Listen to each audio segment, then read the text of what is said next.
दादा सगळा घर खर्च बघतो, सगळे भार फक्त तुमच्या दोघांवरच काय यायला पाहिजे?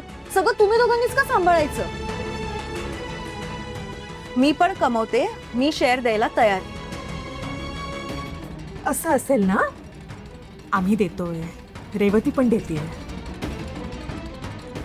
आईंकडून पण घ्या ना पैसे, त्यांची पण पेन्शन येतेच ना. ए सीमा, तू माझी पेन्शन काढू नकोस. माझी 3 मुलं आहेत, मी एवढा त्यांच्यावर खर्च केला तर उगाच का? हे माझे पैसे आहेत, मी खाईन वाटेल ते करीन. उद्या मेले ना तर पैसे घेऊन वर जाईल. आई आई प्लीज असं अभद्र बोलू नका तुम्ही, आणि तुम्ही शांत व्हा. तुमचं बस झालं मला. अहो असं काय करता, असं करू नका. तुम्ही खाऊन तरी घ्या. कसं खाऊ? या वातावरणात जाईल का कुणाला? जाऊ दे मला. तुम्ही शांत. हवी त्या शनियाबरोबर पैशाबद्दल बोलून घे. दिलेत पैसे तिने, दिलाय तिने ऍडव्हान्स. मी अनुकडे दिलेत पैसे, तिने व्यवस्थित ठेवलेत साबूत. त्या पैशात बाई तुझा टीव्ही नाही येणार आणि तुझा फ्रीजही नाही येणार, पण तुला त्या पैशात जे येऊ शकतं ते दे, तिला घेऊन दे. हो तुम्ही खाऊन. बघितलंस ना राजन, आता तरी डोळे उघडले का तुझे? त्यांनी स्वतःच्या बायकोकडे पैसे ठेवायला दिलेत, आणि आता ही काय करणार? पैसे लपवून ठेवणार, हो ना? बास बास झालं सीमा. तू हवी काहीही चुकीचं म्हणाला नाही. घर चालवणं ही घरातल्या प्रत्येक माणसाची जबाबदारी असते. जबाबदारी घ्यायला ना कुवत लागते राजन, जी तुझ्यात नाही. कारण तू नाकारतायस.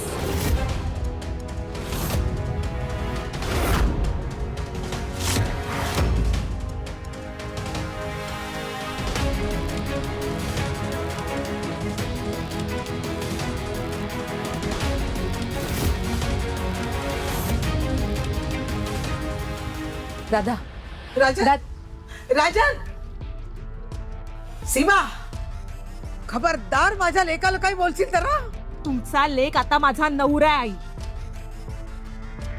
मी त्याला बायको म्हणून वाटेल तसं बोलू शकते. तुम्ही कशाला मध्ये पडताय? बस.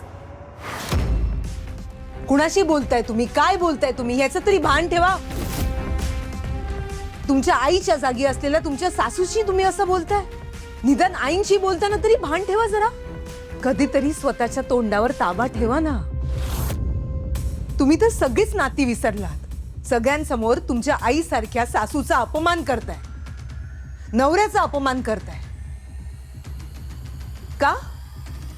तुमचा नवरा चांगला आहे, कधी तुम्हाला उलटून काही बोलत नाही म्हणून, कायम तुमचं सगळं ऐकून घेतो म्हणून. नवरा म्हणजे वाटला काय तुम्हाला? हे 4 काळे म्हणीन जे आपण गळ्यात घातलेत ना, त्यामुळे आयुष्यभर आपण त्यांच्याशी जोडले गेलो. असं सगळ्यांसमोर त्यांचा अपमान करणार आहात तुम्ही, त्यांना असं एकटं सोडणार आहात? वहिनी कधीतरी कधीतरी काहीतरी विचार करा, आजूबाजूला कोण आहे. एका आई समोर तुम्ही तिच्या मुलाला बोलताय. बघ ना, मान्य आहे मला, तुमच्या अपेक्षेप्रमाणे राजन दादा तेवढं कमवत नसतील, पण एक नवरा म्हणून तुमच्यासाठी सगळं करतात ना. तसं एक बायको म्हणून तुम्ही पण कधीतरी त्यांच्या पाठीशी उभ्या राहा ना. बायको म्हणून आपल्या नवऱ्याची साथ देणं, कोणत्याही परिस्थितीत त्यांच्या पाठीशी उभं राहणं, त्यांना प्रोत्साहन देणं, हे एक बायको म्हणून तुमचं पण परम कर्तव्य आहे. कमाल. जेव्हा तुझा नवरा त्याचे खरे रंग दाखवेल ना, तेव्हा हे लेक्चर त्याला जाऊन झाडायचं.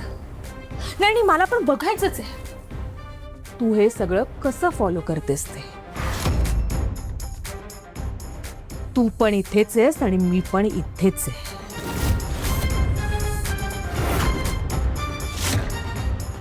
एकतर माझ्या नवऱ्यावर पूर्ण विश्वास आहे. जीव गेला तरी माझा नवरा, माझे अविनाश माझ्याशी कधीच चुकीचं वागणार नाहीत. विश्वास मोडणार नाहीत. आणि समजा उद्या चुकून त्यांच्या हातून अशी कोणती चूक घडली तर मी त्यांच्यासोबत घेतलेले सप्तपदी आठवेन,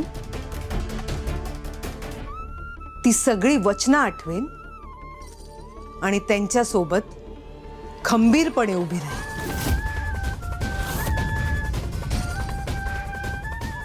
न डगमगता. गेली 18 वर्ष त्यांच्या सोबत जशी मी उभी राहिले अगदी तशी.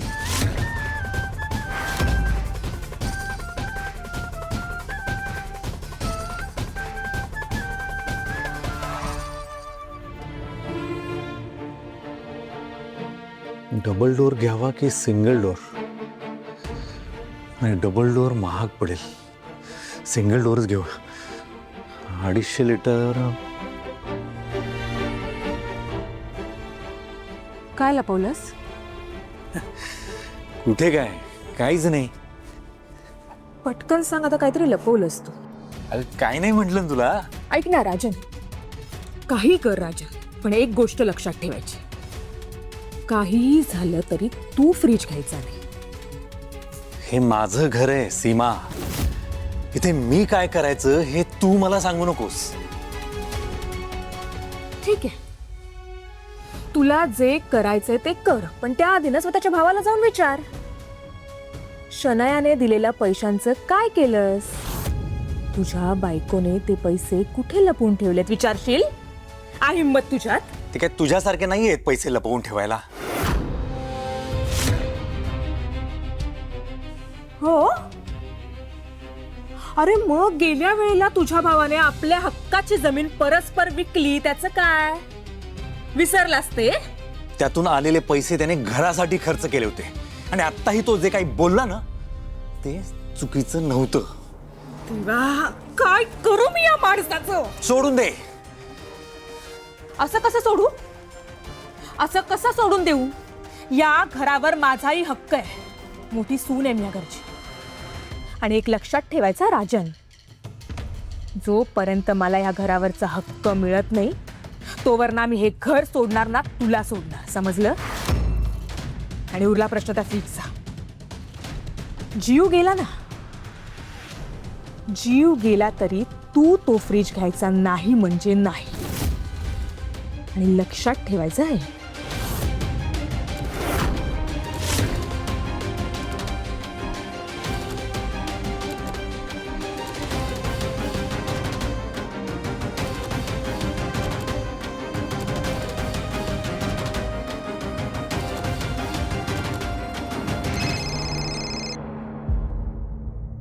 हॅलो अवी, कुठे आहेस? ऑफिसला चाललोय. तुझं काय JK सरांची बोलणं झालं का? हो झालंय. काय म्हणाले? काही नाही, तो म्हणाला विचार करायला वेळ हवाय म्हणून. म्हणजे कठीण आहे मग? नो, काही कठीण नाहीये अवी. आजवर माझी कोणतीही गोष्ट JKने टाळली नाहीये, त्यामुळे ही सुद्धा टाळणार नाही. डोंट वरी. बरं मला सांग, तुझं काय? अनुप्रियाने काही विचारलं का त्या व्हिडिओ बद्दल? त्या व्हिडिओ बद्दल नॉर्मल बोलणं सुद्धा अवघड झालंय आता. That's great. I am impress Avi. असं वाटतं ना की आत्ता यावं तुला भेटायला. खरं सांगू, मला सुद्धा तुझी सवय झाली आहे.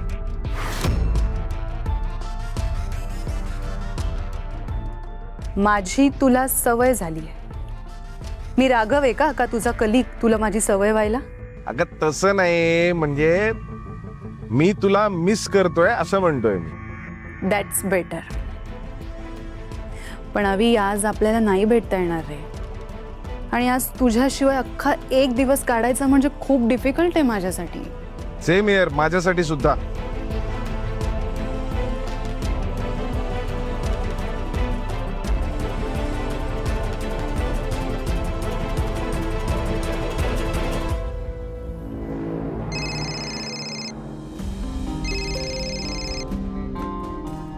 हॅलो. हॅलो अनुप्रिया, अगं मी अपर्णा बोलतेय. हा मॅम बोला. अगं काय झालं, तू बोललीस का तुझ्या मिस्टरांशी? नाही मॅम, काय ना मी त्यांच्याकडे विषयच काढला नाही.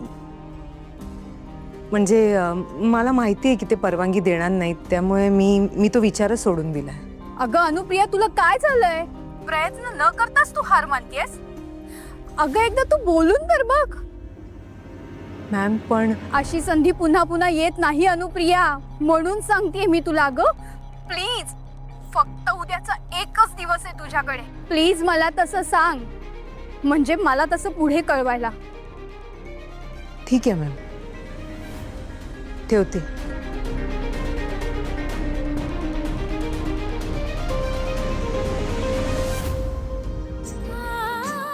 कसं सांगू मॅम तुम्हाला, यांच्याशी बोलायचं म्हणजे विचार करावा लागतो. वेळ काळ सगळं बघून यांच्या मूडचा अंदाज घेऊन बोलू का नको ते ठरवावं लागतं. आणि आजही यांचा मूड ठीक नाही. कसं विचारू आता यांना, कसा विषय काढू यांच्या समोर.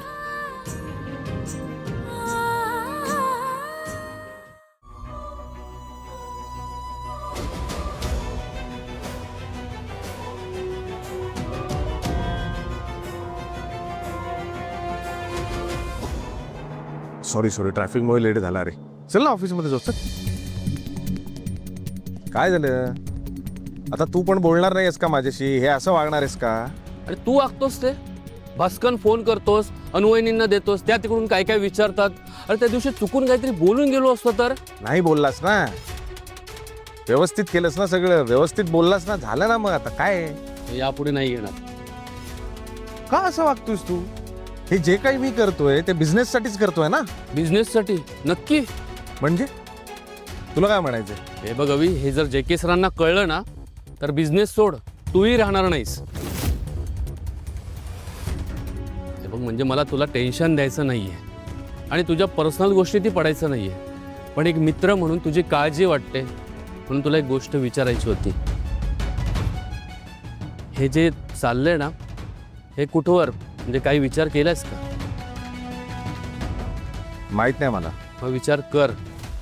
उद्या समजा शनया तुला म्हणाली की हे सगळं सोडून माझ्यासोबत ये, तर अनुवहिनींना सोडून तू जाणार आहेस का?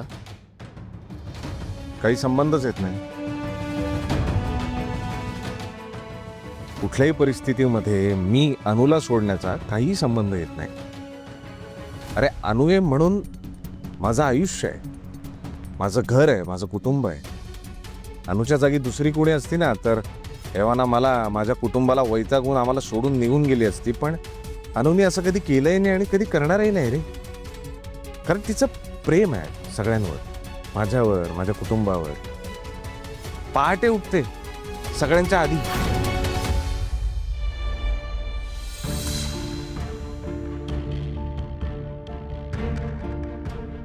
आणि सगळे झोपल्यानंतर सगळ्यात शेवटी झोपते ती. दिवसभर राब राब राब.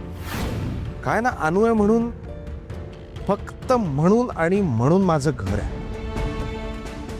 हे पण खरं आहे रे की अनु टिपिकल बायको आहे.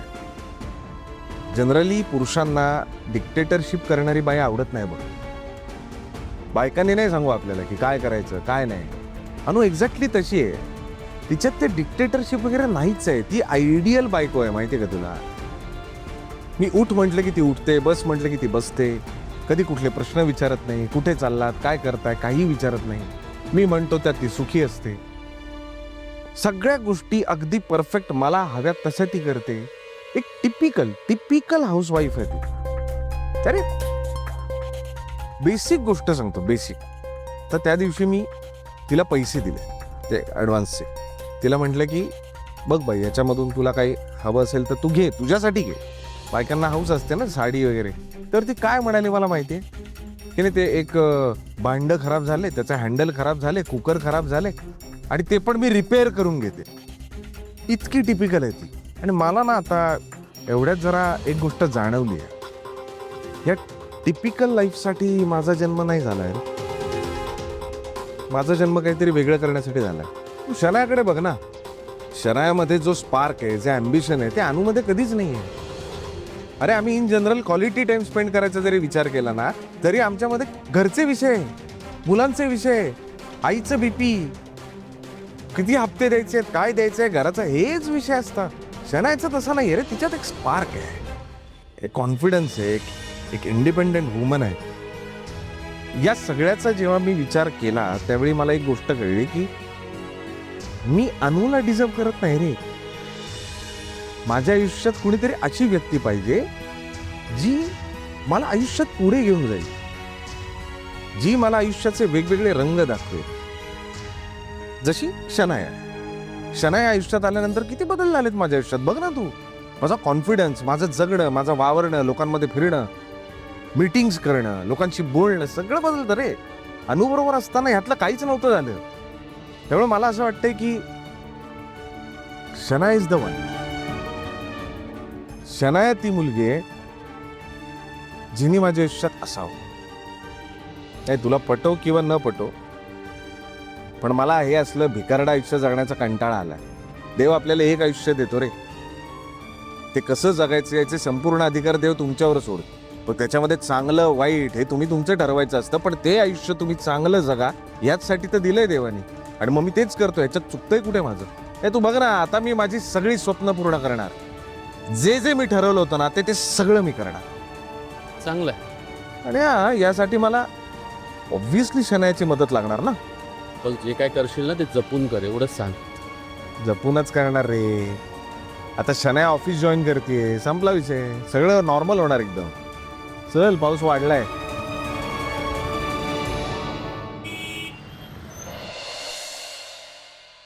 बेबी, तुझा माझ्यावर विश्वास आहे. मी येते ना त्या पोस्टवर. बेबी, म्हणजे बघ ना, मी सकाळी तुझ्या बरोबर येईन आणि संध्याकाळी तुझ्या बरोबर परत घरी येईन. 24 तासात तू मला कळवशील ना. आणि बेबी प्लीज, म्हणजे विचार करून निर्णय घे हा तू. शनाया ऑफिस जॉईन करायचं म्हणतीये खरी, पण इतक्या वर्षांनी तिला आत्ताच का वाटलं? ती म्हणतीये तसं तिचं इंटेन्शन जेन्युइन असेल, पण तरी मला तिला ऑफिसला येऊ द्यायचं नाहीये. आपल्याला संशय नाहीये, पण का कुणास ठाऊक पहिल्या दिवसापासून तो पाटकर खटकतोय. हे नक्की शनाया ऑफिसमध्ये आली की त्या दोघांचं रोज भेटणं होईल, आणि मला ते होऊ द्यायचं नाहीये. ही शनाया इनोसंट असली तरी तो पाटकर चेहऱ्यावरनच नालायक वाटतो. त्याचा काही भरोसा नाही. मला असं वाटतं की मी शनायाला परमिशन नाही दिली पाहिजे.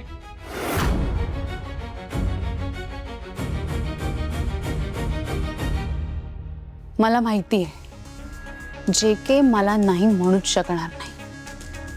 काही झालं तरी जे के मला परमिशन देईल. आणि एकदा का मी ऑफिसला जायला सुरुवात केली की हळूहळू ऑफिसचा सगळं कंट्रोल मी माझ्या हातात घेणार. जे केला वीक करून टाकणार, जे केला आजारी पाडणार, जेकेची अशी अवस्था करून ठेवणार ना की तो साधं घराबाहेर सुद्धा पडू शकणार नाही.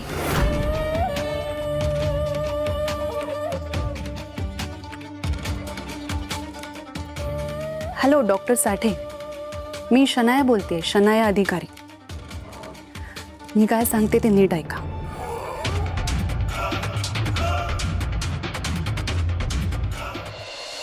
अनु, ए अनु. हाय. अगं झालं की नाही जेवण? वाढ लवकर, भूक लागलीये मला. हो आई, पानं घेतली आहेत मी. राजन दादा आणि हे आले ना की मग वाढते. चालेल आई, तुम्हाला भूक लागली असेल तर वाढू का तुम्हाला? वाढ बाई, वाढ मला. हा, मला भूक ना सहनच होत नाही. वाढ. अरे आलात तुम्ही? बरं झालं आलात. जा, हातपाय धुवून घ्या आणि जेवायला बसू. एकदमच जेवूया. चला सगळे. एक मिनिट. आज सगळ्यांसाठी आणि खास करून अनुसाठी एक सरप्राईज आहे. काय सरप्राईज? तू मला कळवलं नाही, काय बोलला नाहीस मग? अरे सरप्राईज होतं ना, कसं काय सांगणार? अनु, काय माणूस आहे? अनु, हा, इकडे ये. ये लवकर ये. हे घे. काय दादा? माझ्याकडून तुझ्यासाठी. तू बघ तरी. बघ.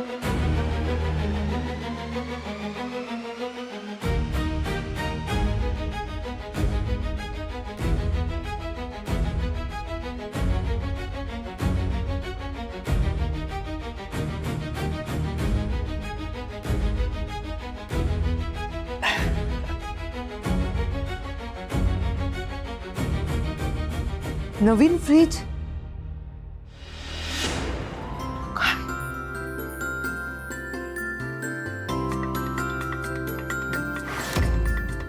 हे बघ, माझ्या आवडीने मी पसंत केलंय, पण आय एम शुअर तुला आवडेल.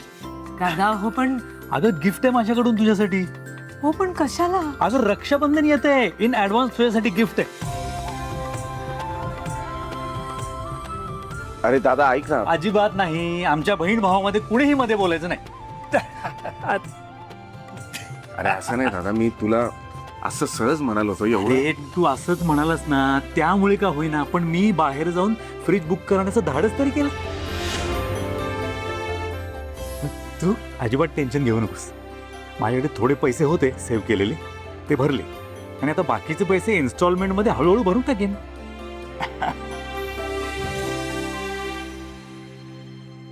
कोणाला विचारून केलंस हे सगळं? ए सीमा, तू यात पडू नकोस हं, अजिबात.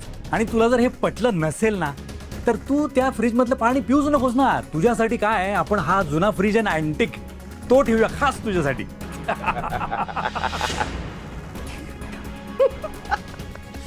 अति होतंय राजन, आता अति होतंय. तुझ्याशी ना बोलण्यातच अर्थ नाहीये. तू ना फक्त तुझ्या धाकट्या भावाच्या पुढे पुढेच कर. थँक्यू दादा. आयुष्यात कधी स्वतःची अक्कल चालवली नाहीस आणि आता चालवलीस ती अशा वेळी चालवलीस. सीमा, आज सकाळी मी तुला बजावलं होतं, माझ्या लेकाला वाटेल ते बोलू नकोस. मी माझ्या नवऱ्याशी बोलते आई, तुम्ही मध्ये पडू नका. हे नवरा बायको रूम मध्ये जाऊन बोला रे.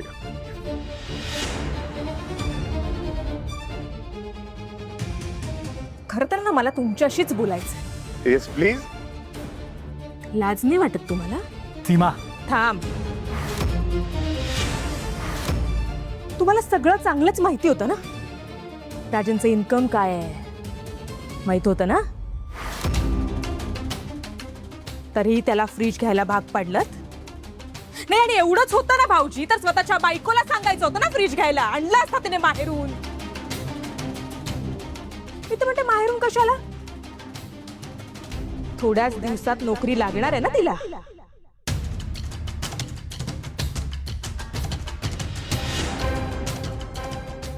स्वतःच्या पगारात विकत घेतला असता तिने.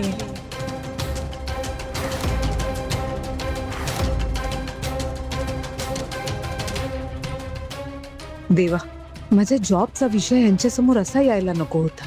आता अविनाश उगाचच डोक्यात राग घालून घेतला.